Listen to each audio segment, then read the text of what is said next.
Qui dit éditeur dit écriture. Donc nous allons tout de suite voir les options dans l'éditeur VBA pour que nos écritures soient bien lisibles. Cette étape est très importante parce que beaucoup de fautes de frappe, ce qui est un peu normal, occasionnent des erreurs et une mauvaise lisibilité du code ne facilite pas les choses. Donc ici j'ai mon éditeur affiché, je fais un double clic sur feuille 1.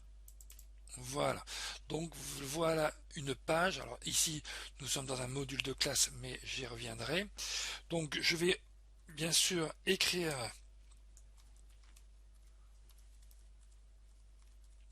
une procédure, un minimum de code pour bien visualiser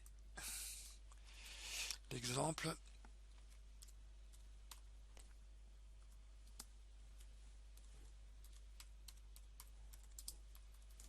Voilà, par exemple. Ok.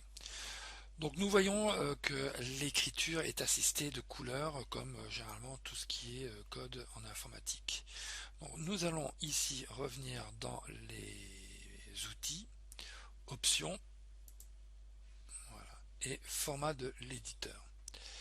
Alors ici, il est conseillé d'augmenter la police. Voilà.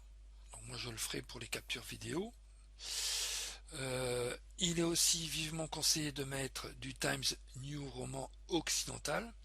Donc ça c'est hyper important. Pourquoi? Parce que si vous n'avez pas cette police, il vous sera très difficile. Je vais peut-être mettre une autre. Arial, est-ce que j'ai Arial ici? Voilà, je vais mettre celle-ci, vous allez voir la différence. Je vais en mettre comme c'est en principe par défaut. Et par défaut ici, l'identificateur c'est automatique. Voilà. Ok. Donc voilà comment on peut avoir l'écriture par défaut. Donc l'écriture est petite. Le problème, c'est que par exemple, si j'écris la valeur 1, la valeur I, la valeur L, on est sur des écritures très voisines, très proches.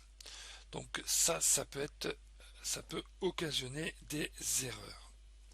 Alors, on va tout de suite voir la différence. Quand nous allons modifier les options de l'éditeur. Donc je reviens sur l'éditeur. Donc bien sûr, on va augmenter la police. Bon, je vais y aller carrément. Ici, j'avais dit du Times. Donc il est en dessous, toc, toc, occidental. Voilà. Et ici, alors on peut tout changer, mais je vous demande, enfin, je vous conseille d'éviter quand même, de descendre d'un cran et de prendre le texte de l'identificateur. Et ici, vous mettez Bordeaux. Évitez à tout prix de mettre rouge, puisque la couleur rouge est la couleur des erreurs. Ok. Voilà. Donc, on voit ici déjà la police. Donc, la police Times est une police avec shérif. Donc, on voit un peu mieux les choses. Et bien sûr, ce qui est intéressant, c'est qu'on a une couleur différente sur les mots-clés du VBA. Ici, c'est du texte, je l'ai en noir. En vert sont les commentaires. Voilà. Donc, les commentaires ne sont pas exécutés. Donc, ceci, je résume, très important, modifier tout de suite les polices de caractères et couleurs. Une fois que cela est fait, ça ne bouge plus, quel que soit votre projet, quelle que soit la création, la personne qui a créé le projet, votre éditeur présentera l'écriture de cette façon.